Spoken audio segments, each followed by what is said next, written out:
We have a murder mystery in our family. My great-great-grandmother, Lorenza Marsala, was actually murdered in Sicily over 100 years ago. The town had a massive cover-up. Actually tried to solve the murder. I've never really known what was true and what was fiction.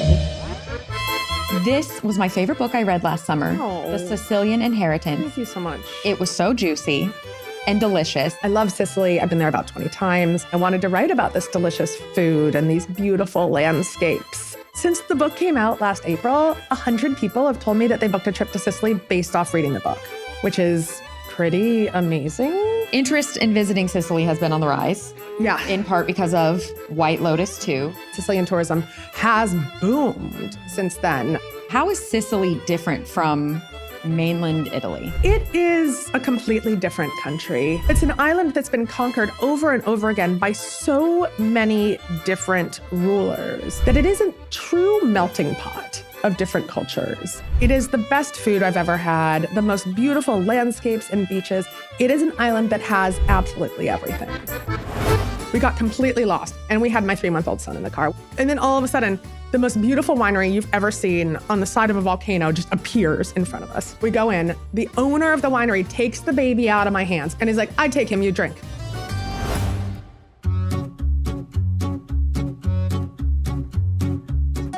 It's the long end of a hot day, and your legs are about to give up on you from all that walking.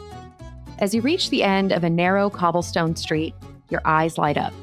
In front of you is a sprawling Italian piazza, full of life. Children are gathered next to a beautiful fountain, laughing and splashing one another. Diners are catching up with friends, enjoying a crisp, cool glass of white wine. As the heat dies down, you pull up a chair and sit down to relax. The atmosphere is festive and friendly. This feeling is at the heart of Sicilian culture. I'm your host, Angie Orth, and today's guest not only has family roots that stem from the island, but she also wrote a page-turning book that happens to be the perfect companion for your Sicilian vacation. Jo Piazza, thank you so much for being here today. This was my favorite book I read last summer, The Sicilian Inheritance. Thank you so much. It was so juicy and delicious. That's the only way I can describe it, is like food, because it was rich and everything you want a trip to Italy to be. So tell us, what is the book about? And then we'll dive into the topic of the day. I love Sicily. I've been there about 20 times. My family's from there. And I just wanted to infuse like real main character energy into the island and, make people want to book a trip. And since the book came out last April, 100 people have told me that they booked a trip to Sicily based off reading the book, which is pretty amazing. The book is loosely based on my own family story. We have a murder mystery in our family. My great-great-grandmother, Lorenza Marsala, was actually murdered in Sicily over 100 years ago. And it's always been kind of a part of our family lore. But we're Sicilians, which means we're storytellers and also kind of liars. So I've never really known what was true and what was fiction. And so I use that as a starting point. What would it be like to be a woman left behind in Sicily when your husband and your sons come to America to, try to make a better life for the family? And I did some research and found out that around the turn of the century, 100 plus years ago, nearly 1 million women were left alone in southern Italy and Sicily when their husbands left for America. And it became this really interesting feminist time because the women took the men's jobs and they were making money for the first time and they were having careers for the first time. What would it be like to be a woman left behind who all of a sudden has agency over her own life?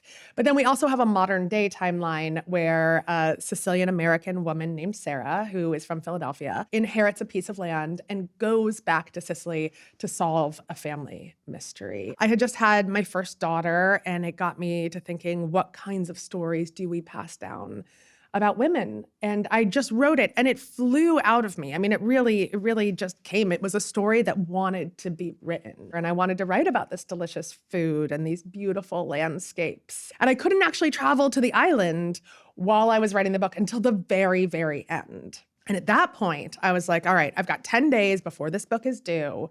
And I am going to eat everything that's in the book. Like that was my fact checking. I'm like, I will eat my way through this book. And I did. I ate every dish. I went back into the kitchens. I asked like other diners in the restaurant, like what their food tasted like to describe it for me. I'd have a couple glasses of wine. And this one guy, who's my favorite, he was eating this black sea urchin risotto. And I was like, what does it taste like? And he's like, it tastes like eating the ocean. And I was like, great, can I use that? That's going in the book. Yeah, that's going in the book. So, I mean, the whole experience from the research, and I took my whole family with me to Sicily. We were there for a month when I was finishing it up and did road trips around the island. It's just all been really magical.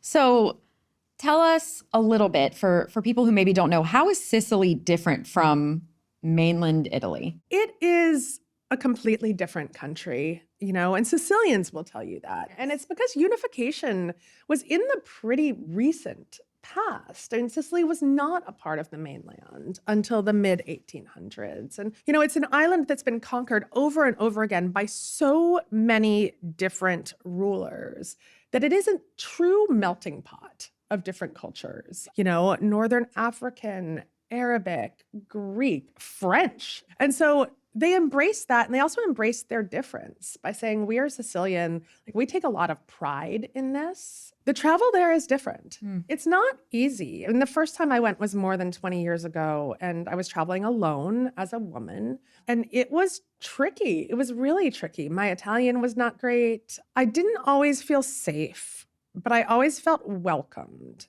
if that makes sense. Because they have been conquered so many times, they, can feel prickly. It can feel a little scary, especially as a woman traveling alone, and especially 20 years ago. But once you're in, they're so welcoming, and they want to embrace you, and they want you to embrace their culture. And it is the best food I've ever had, the most beautiful landscapes and beaches. It is an island that has absolutely everything. And how big is it? But you could drive around the island in probably about 14 hours. Okay. Yeah, it's not that big. Okay. The roads are pretty crappy though. So actually when I say that 14 hours, it's going to take you 2 days. It's probably not that many miles. It's just more of a complex driving strategy. It is. But I will say the highways have gotten a lot better. Yeah. I call it travel and not a vacation. And you know the difference in that, right? Yes. Like there are going to be complications, but I think that's the gorgeous part of travel. But like your best laid plans are going to get a little crazy almost every time. So what are the iconic foods that Sicily is known for? What are the things that, you get there, this is what you eat? It is so much fresh seafood. Tuna is iconic. The tuna fishing there is such a huge industry. And when you order tuna in a restaurant, it has never been frozen. It has come in off the boats that morning. I mean, it tastes unlike anything else. A lot of squid, a lot of pine nut sauces. Okay. There's a pasta called the bucciati. It's kind of a corkscrew, but it holds on to the flavors in an unreal way. A lot of wild boar meat. Ooh, which yum. is truly excellent. And then you have the Palermo street foods, the arancinis, the rice balls, often stuffed with a ricotta and a wild boar meat. The cannolis, obviously, which are really, really a breakfast food more than anything else, along with a cappuccino. If you try to order a cappuccino at any time Can't other do than that. breakfast, no, you Frowned will be. upon. Yeah, you'll be cast off the Shunned. island. Shunned, really. Thrown right out of the family, even if you have Sicilian heritage. You're out. They're like, just you have failed us. Just please leave. Please leave. So I was nervous going with 3 kids under the age of 6 when I went over there. But they are also so kindly accommodating because you realize that children are picky in all cultures. And, just because a kid is Sicilian or Italian doesn't mean he's going to eat anything other than chicken fingers and pasta with red sauce or pasta with butter. So like we'd go in a restaurant and they'd look at my kids and be like, white pasta or red pasta. And I'm like, thank you. They get it. They get it. Kids They are get it. kids. Yeah. But then for the adults, But then for the adults, every kind of delight that you could imagine. I just love like the little toast, the crostinis smothered in ricotta and local honey, and their olive oil. Is really, really spectacular. It just tastes of the region, and it's a pure bright green. It's a color unlike any other olive oil that you're ever going to see.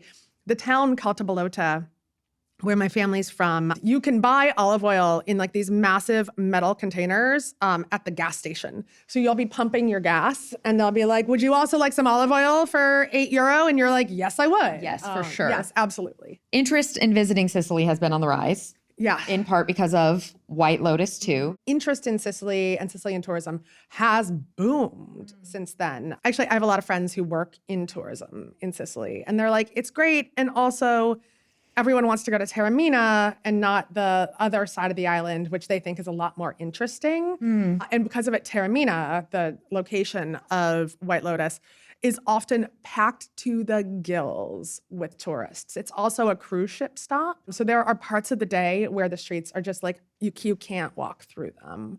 And also, I mean, Palermo has really benefited from White Lotus, the gorgeous palazzos, and again, the street food tours and the nightlife. I think the more interesting parts of the island are on the western coast. You have the Agadi Islands. Marittimo is one of my favorite places. For a long time, there was nowhere to stay except in private homes, and you have to take a ferry to get there. There's only a couple of restaurants. There's no private cars. And of course, then you have the ruins of Agrigento, which are some of the most intact Greek ruins because, Greece was Sicily and Sicily was Greece, and you have all of the mythology there. And then the tiny little villages like Caltabolota, where my family's from, these mountaintop villages that still feel very unchanged from how they were in medieval times. And so the filming locations you can expect to be a little more crowded than usual, or maybe a lot sometimes. A lot more crowded, But there's the whole rest of the island to explore. And would you say it's pretty friendly and you can just kind of go out on your own and explore? You really can. Although with Sicily, I do really recommend people hiring a guide, even for just some of it, to get the lay of the land. Also to do a lot of translating. A lot of regions in Europe, many people will speak English. More people speak English now in Sicily than they did the first time I went there 20 years ago. But you're still gonna encounter people who do not. And the Sicilian dialect is also different from Italian. So, I mean, hiring a guide, I even tell my friends that are like very anti-guide, right? Like, those people, they're like, I don't need a guide, I can do it myself. I'm like, you will just learn so much better how to navigate this island, even if you just do one day with a guide. And if you're doing ancestry research, which is something that a lot of people want to do in Sicily, they can help you. After the book was finished, then I decided, because I'm an incredibly thorough content creator, that I had to do a true crime podcast where I actually tried to solve the murder. Yes. Also called The Sicilian Inheritance. And so having a translator and a guide for that process, they made all of our appointments at all of the bureaucratic offices, at the city halls, at the real estate offices. They helped me get into the homicide and mafia archives from the turn of the century, which took me more than a year to petition to get into. So those were things you just can't accomplish on your own. And the best example of that is that I have a lot of family members who tried to do this kind of research on their own.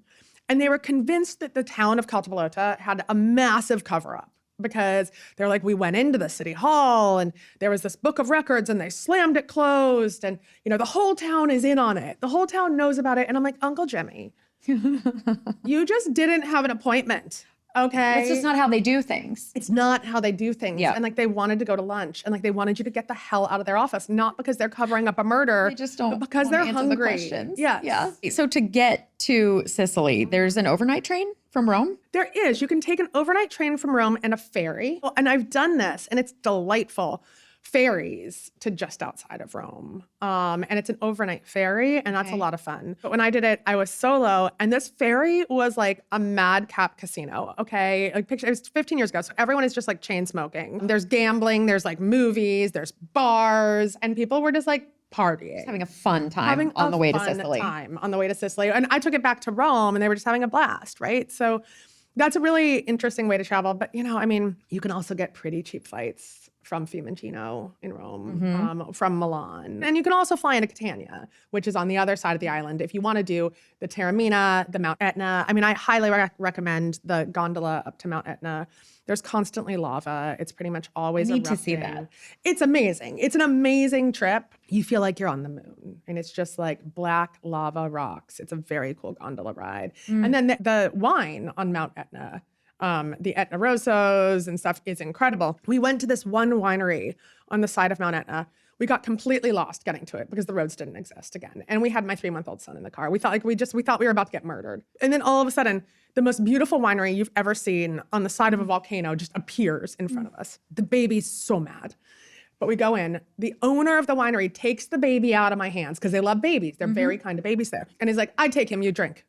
And I'm like, this is heaven. Say less. Yeah, this is just heaven. Wow. And that wasn't even like part of the plan. That No, just not at all. Like happened. that's the thing. Like all of the plans will go to heck. But then at the same time, something magical and wonderful will happen. And that's the beauty of Sicily. That's the beauty of Sicily.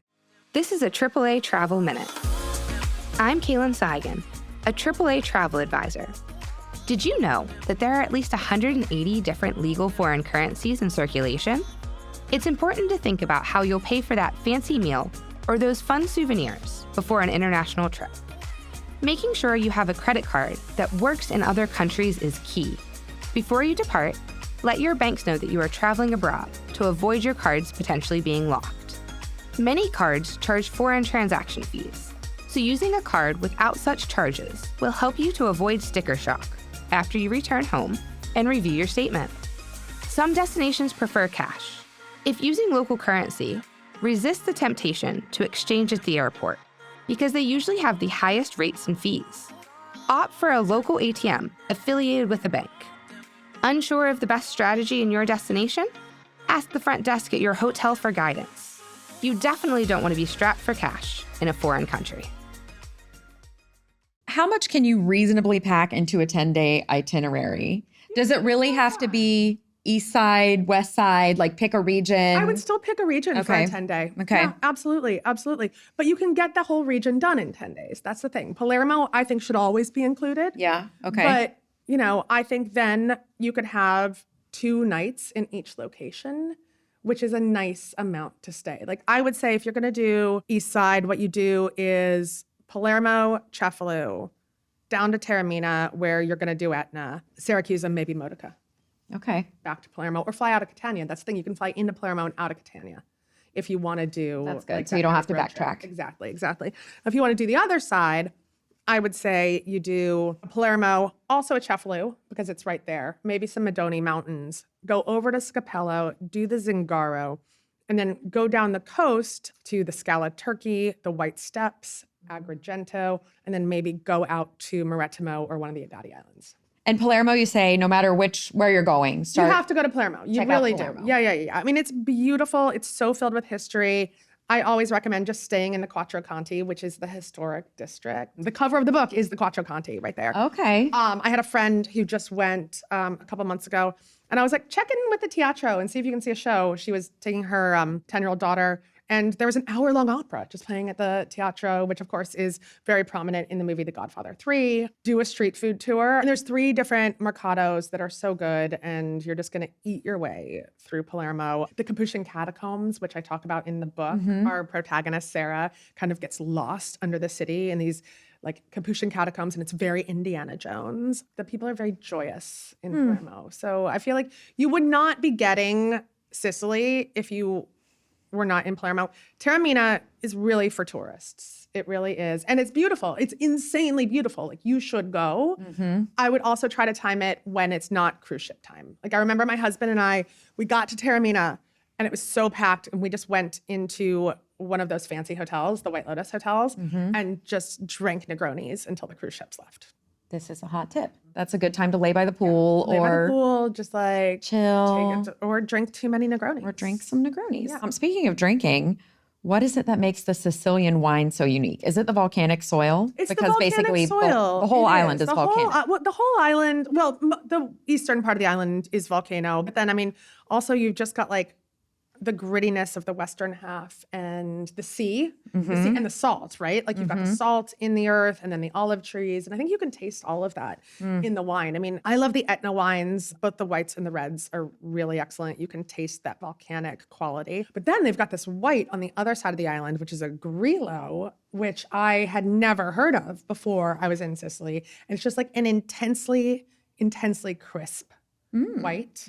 I know, it's perfect. It's really perfect. And it's similar to like what a pecorino would be up in Rome, but I love it and I rarely see it and I buy it every time I see it here. So you've written about some of the lesser known tourist places, one of them being the Zingaro Nature Preserve. Oh my God. Tell me about this. It's amazing. I didn't know about the Zingaro Nature Preserve until this last trip that we took. And we stayed in Scapello, which is like a tiny little fishing village. It's only about 45 minutes outside of Palermo. It's an easy day trip, but also a lovely place to make a home base. And the Zingaro Preserve is right there. You can walk down to the beach. The beach, it's a concrete beach. It's not a sandy beach. It's concrete and rocks. And you can get boats to explore the whole nature preserve. They will take you in and out of these gorgeous little coves, which, I mean, frankly, I think these sea caves are better than the grottos of Capri, I've got to say, which I've been to many times. And so we hired a 6-person boat. They took out our whole family. It was very, very affordable. While you're coasting, ice cream and beer boats will slip up alongside you and give you gelato and beer. And then you dive off the side of your boat and swim into these sea caves and on these private beaches. It's idyllic. It's so idyllic. What are your tips on, you're the first time visitor, you're going to Sicily, like what do people need to know upon arrival? You should spend a good 3 or 4 days in Palermo. Okay. And then choose one other region. So choose the eastern part, which you've got the Taormina, the Modica, the Siracusa, or the western part, which I said is just like a little bit more wild. You've got Agrigento, you've got the Salt Flats, you've got the Agadi Islands.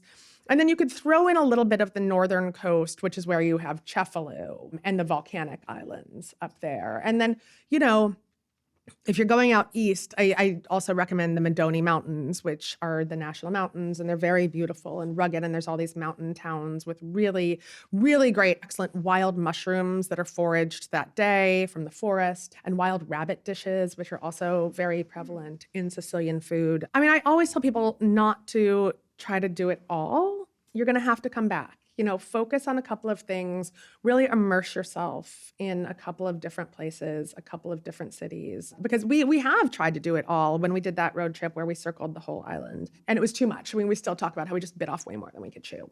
Were you staying at a different place almost every night? Almost every night. That's almost tough. every night. It was too much car time. Yeah. And again, I mean, the travel almost always takes you twice as long as you think it's going to, because there will be sheep blocking the road or the highway doesn't exist anymore. This time that we like really let ourselves marinate, we stayed in each place for about 4 or 5 days.